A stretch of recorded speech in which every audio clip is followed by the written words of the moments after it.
Vous avez votre nom, il est temps de passer à la création du logo. Alors, première chose, enfin, premier élément, on peut se poser la question, est-ce que je souhaite un logo de type typographique ou est-ce que je souhaite un logo de type symbolique? Là, vraiment, c'est une affaire de goût. On peut se dire que si jamais on est dans un logo typographique, eh bien, quelque part, on choisit un logo très flexible, très simple d'utilisation. Alors nous, avec Scania, on va pas dire le contraire, c'est vraiment voilà, des logos qui sont très modernes, qui peuvent être euh, mémorables uniquement si on a fait l'effort de creuser la typographie, la couleur et l'environnement visuel. C'est peut-être le seul élément sur lequel il faut faire un petit peu attention. Parce que si déjà on a choisi un nom de famille lambda, que la typographie n'est pas mémorable, que les couleurs sont classiques, eh bien on risque de pas beaucoup se souvenir de ce qu'on aura vu quand on sera passé sur votre site web ou qu'on aura regardé votre carte de visite. Est-ce que vous préférez un logo symbolique? Donc là, c'est peut-être plus simple pour expliquer quelle est l'activité de l'entreprise. On l'a vu avec Red Laser, où j'ai envie de dire la numérisation se voit en temps réel sur le logo. Même chose avec Scan Square Meter, on est quand même sur un logo qui dit ce que ça fait. C'est peut-être voilà, peut-être que c'est plus compliqué, qu'on va y passer un petit peu plus de temps, mais le résultat peut être un petit peu plus éducatif pour nos prospects. Alors, de quoi on a besoin quand on cherche à construire son logo? Première chose, on a besoin de son logo en quadri, c'est-à-dire en 4 couleurs, mais aussi sur une version noire ou blanche. On a besoin d'une version pour ce qu'on appelle une favicon, c'est l'élément qui se place juste à côté de l'URL sur votre site web et qui est un élément qui est important puisque si vous ne mettez pas de favicon sur votre site web, eh bien Google va vous retirer des points de référencement. Donc ce serait dommage parce que c'est juste un petit élément à mettre. Si vous avez un logo rectangulaire, vous aurez besoin d'une version carrée ou ronde, et inversement, puisque les supports vont être très différents. Si vous avez un t-shirt, vous avez la place de vous exprimer, mais imaginez une surface sur un stylo ou certains annuaires qui vont vous forcer à intégrer des modèles plutôt carrés ou ronds. Dernière chose, en termes de format, on veut du vectoriel, donc du SVG. Pourquoi? C'est que peut-être un jour vous allez faire un salon et vous allez avoir besoin d'apposer votre logo sur un stand et le logo devra faire 50 cm à 1 mètre. Il faut que vous puissiez avoir une version qui s'étale, qui s'étend et qui ne soit pas pixelisée. Ensuite, version PNG qui peut être très utile au quotidien, la version sans fond. Et la version JPEG qui peut être utile quand on doit partager son logo pour une utilisation tierce, puisque on va conserver un espace blanc correct autour du logo, ce qui évite qu'on tronque notre logo un petit peu n'importe comment. Vous avez vu ici, j'ai apposé les couleurs, on en rediscutera, mais évidemment, vous avez les couleurs, leur code en RVB. Donc RVB, ce sont les couleurs qui sont utilisées pour le numérique. Et ensuite, vous pouvez avoir la déclinaison en CMJN pour l'impression numérique. Alors côté génération de logos, on pourrait se dire, bah, tant que je travaille avec l'intelligence artificielle pour générer des noms, pourquoi pas continuer et puis leur demander des logos. J'ai rien contre ça. Je pense, cela dit, que ça peut être très chronophage et que le résultat peut manquer un petit peu de professionnalisme. C'est la raison pour laquelle voilà, je vous propose 2 plateformes. On va regarder l'une d'entre elles. Pourquoi? Parce qu'elles vont finalement être une surcouche par-dessus l'AI.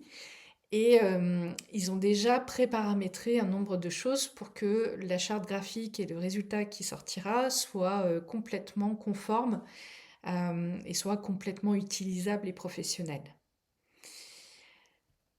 Alors, on démarre avec... alors, j'avais été ici, tac. Donc, j'ai choisi Brandmark. On est sur un site web en anglais, hein, donc on fera attention d'écrire en anglais. J'ai choisi d'utiliser le terme géoscan, voilà, qui est un petit peu un terme lambda pour mon exemple. Ensuite, la plateforme me demande des mots-clés, donc j'ai mis bâtiment, scanner 3D, plan, modélisation, etc. Alors, au niveau des couleurs, je pense faire simple, on va choisir un bleu. Et puis, on n'a plus qu'à attendre qu'il y ait une batterie de logos qui soit générée. Donc là, je peux passer en grid. Et voilà, donc là, vous avez un début de proposition. J'ai envie de dire encore une fois, ce sont les goûts et les couleurs. Imaginons que ce logo me plaise, donc Geoscan, apposé sur divers formats. Donc je pense que à la fois la couleur ressort bien, par contre peut-être l'icône me plaît moins. Eh bien, je ressors et je peux éditer le logo. Donc je peux ici changer la typographie. Peut-être que j'aurais envie de quelque chose d'un petit peu plus industriel, d'un petit peu plus fort. Au niveau de l'icône, ici, je peux très bien chercher des icônes. Alors moi, la boussole m'allait bien. Donc évidemment, on est obligé d'écrire en anglais. Voilà, donc un compas, pas mal. Alors, je ne sais pas si je peux... Oui, je peux changer le fond. Mais finalement, j'étais bien avec ce bleu, moi. Hop là. Je regarde et je vais quand même... je vais garder ce code. Donc, c'est le fameux code RVB, hein. Alors, ce logo me convient bien. Je vais conserver les changements. Et puis, je peux... Ça n'a pas pris en compte mon changement d'icône. Donc, j'y retourne, pardon, hein.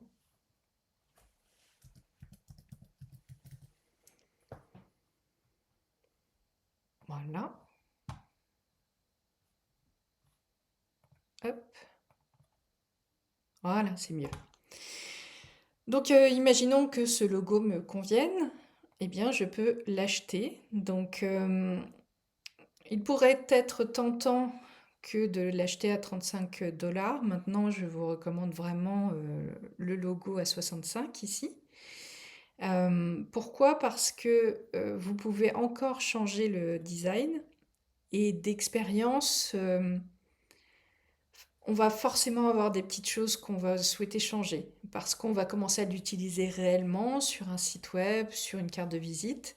Eh bien, peut-être qu'on va se rendre compte que non, les gens n'arrivent pas à lire le haut et que c'était pas une bonne idée de l'inclure ou que la typographie est trop fine ou ce genre de choses.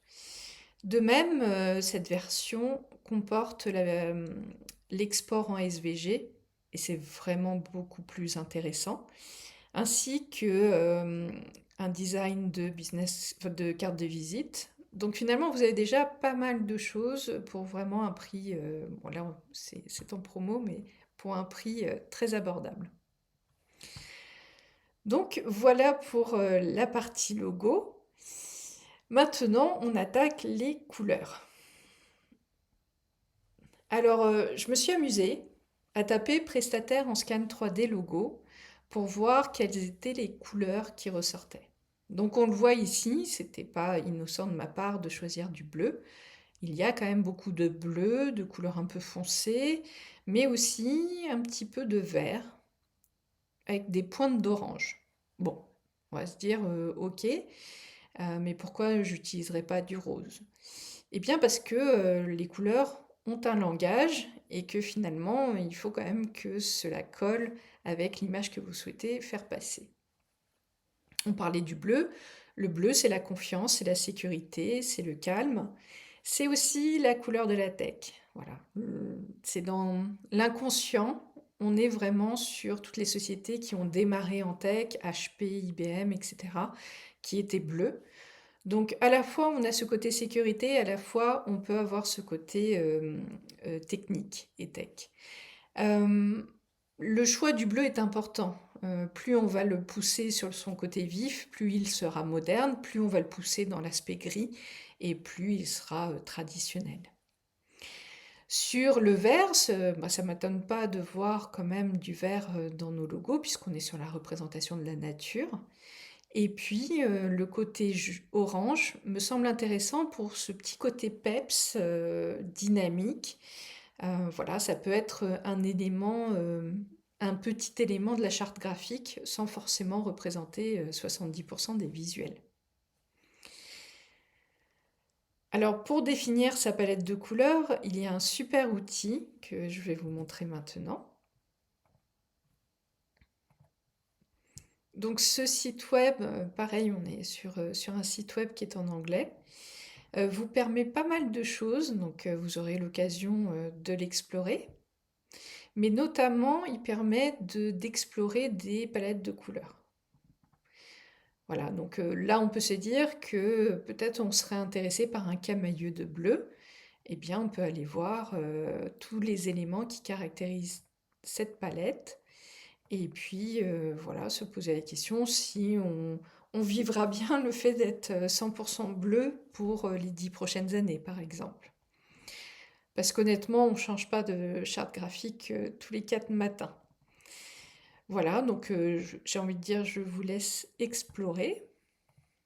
Ensuite, on peut également rentrer dans les couleurs. Ici, voilà, j'ai choisi un bleu assez vif.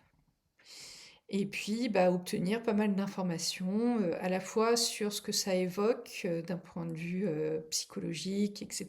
Donc, on voit bien innovation, technologie, confiance, ambition. C'est un bleu qui est très, très utilisé en ce moment. Mais on peut également voir des variations. Alors pourquoi c'est important de voir ces variations? C'est que quand vous allez construire votre site web, vous allez avoir besoin de temps en temps d'avoir des petits aplats très légers pour écrire dedans certains paragraphes. Eh bien, ça peut être intéressant de se dire, ok, ici j'ai quelques couleurs qui peuvent être intéressantes pour ça. Il faut également choisir un noir, et souvent les noirs, on va venir les choisir avec une pointe de couleur. Donc ici, on est sur un noir qui est bleuté, mais on pourrait prendre un noir qui est orange, etc. Ensuite, on peut constater qu'il existe des associations naturelles de couleurs, même si je ne trouve pas que ce soit les plus jolies ici. Et voilà, vous avez aussi un paquet de palettes de couleurs qui sont proposées. Alors, ce qui est important sur la partie web, c'est de checker la partie contraste, puisque vous allez certainement utiliser certaines couleurs pour des boutons, pour des titres. Et il faut qu'elles soient fortes, mais il faut surtout qu'on puisse lire ce qu'il y a à l'intérieur si jamais c'est écrit en blanc ou en noir. Donc ici, vous avez un outil qui vous permet de vérifier si oui ou non c'est une couleur qui fonctionne bien. Donc, et là, je pourrais très bien faire l'inverse et essayer avec une couleur en noir et puis un background plutôt orange, etc. Vous avez de quoi vous amuser, mais pensez bien, c'est important d'avoir peut-être deux couleurs fortes et ensuite pas mal de couleurs médium entre, dont éventuellement un gris, donc un gris qui peut être bleuté, orangé, etc. Et un noir pareil, un noir bleuté, orangé, etc. Je reviens à mes moutons. Pour finir avec la police d'écriture, alors je pense que c'est la dernière chose à laquelle on pense quand on réfléchit à sa charte graphique, mais vous allez l'utiliser tous les jours, c'est pareil. Et vous, en fait, d'un point de vue image, ça va également participer à ce que vous allez communiquer. Il existe deux types principalement, deux types de police, sérif et sans sérif. Sérif, on est plutôt sur des polices traditionnelles, du Times New Roman, des polices de caractères qui sont utilisées dans des vieux bouquins, etc. On est vraiment sur l'aspect traditionnel comme ici. Et puis vous avez les sans sérifs qui sont des polices très modernes, très faciles à lire, où elles peuvent être un peu fun et qui vont être largement utilisées sur les médias numériques. Alors en termes de nombre de polices, il est conseillé d'en avoir 2 mais pas plus, puisque sinon ça va faire un peu arbre de Noël. Ce qui peut être intéressant, c'est d'avoir une police de titres un peu particulière qui soit un peu punchy, et puis une police de caractère utilisable pour les paragraphes qui soit très lisible. Alors ici aussi, un petit outil qui est assez sympa, qui s'appelle Google Font. Hop. Donc Google Font vous permet donc je vais écrire service de relevé 3D. Donc vous pouvez simuler un texte et choisir votre police un petit peu en condition. Donc vous avez des polices classées par feeling. Donc imaginons que nous on soit plutôt dans un esprit futuristique pour voir. Eh bien voilà, on va peut-être décider d'un titre qui serait un petit peu plus différenciant. Et peut-être que en termes d'écriture classique pour du paragraphe, eh bien peut-être on va partir sur des éléments plus classiques, comme la roboto, etc. Donc ensuite, on peut cliquer à l'intérieur et puis voir le nombre de variations que nous offre cette police. Et cette police est intéressante parce qu'elle peut être très très fine, autant qu'elle peut aller vraiment dans des gras intéressants. Donc il y a beaucoup de flexibilité. Certaines polices d'écriture qui sont un petit peu plus fun ont peut-être moins de nombre de possibilités à utiliser. Donc pensez-y.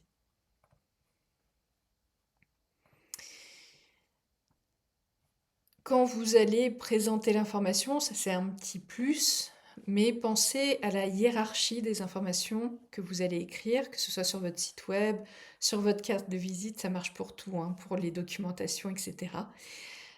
Plus vous allez écrire gros, plus ce sera lu en premier, et pareil, gros et gras. Et puis ensuite, voilà, vous allez lire ceci, puis ceci, puis ceci, puis ceci, et ensuite le paragraphe, et peut-être l'information sur le crédit, sur le côté. De même, les espaces sont importants, il faut que les mots respirent, il faut que les interlignes soient correctes. Et ce sont tous ces éléments-là qui vont faire que vous allez avoir l'air professionnel et crédible.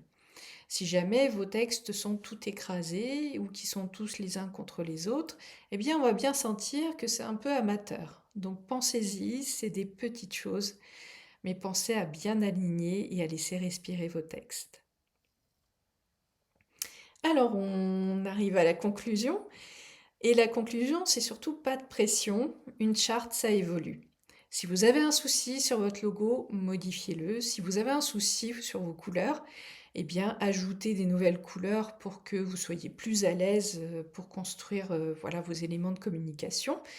Et puis, de même, si vous imprimez un document avec les couleurs CMJN, qui sont la correspondance des couleurs RVB, mais que le document a l'air tout fade, bien changer la couleur du CMJN. Voilà, vous avez la liberté. Le plus important, c'est que vos prospects, vos clients puissent bien lire, bien comprendre les messages, et puis bien vous comprendre, vous et vos prestations. Et j'ai oublié de préciser, une fois que vous avez commencé à construire des documents liés à votre charte graphique, ce qui est particulièrement utile avec l'intelligence artificielle, je trouve, c'est qu'on peut eh bien, charger les documents, par exemple carte de visite, URL du site web, brochure, et lui dire, voilà, je veux générer un poster, peux-tu me faire plusieurs propositions de mise en page pour un poster? Je souhaite réaliser un fond de stand. Peux-tu me faire une proposition de charte graphique pour un fond de stand? Et vous allez pouvoir comme ça faire évoluer, compléter votre charte graphique au fur et à mesure. Alors chez Scani, on adore accompagner les entrepreneurs dans la 3D. Donc n'hésitez pas, surtout si vous avez des questions, vous avez besoin d'éléments supplémentaires, à nous contacter. On vous trouvera des ressources ou des contacts avec des professionnels qui pourront vous aider. Voilà, j'ai envie de vous dire bon courage pour la suite, pour cette belle aventure entrepreneuriale et à très bientôt sur la chaîne Scani.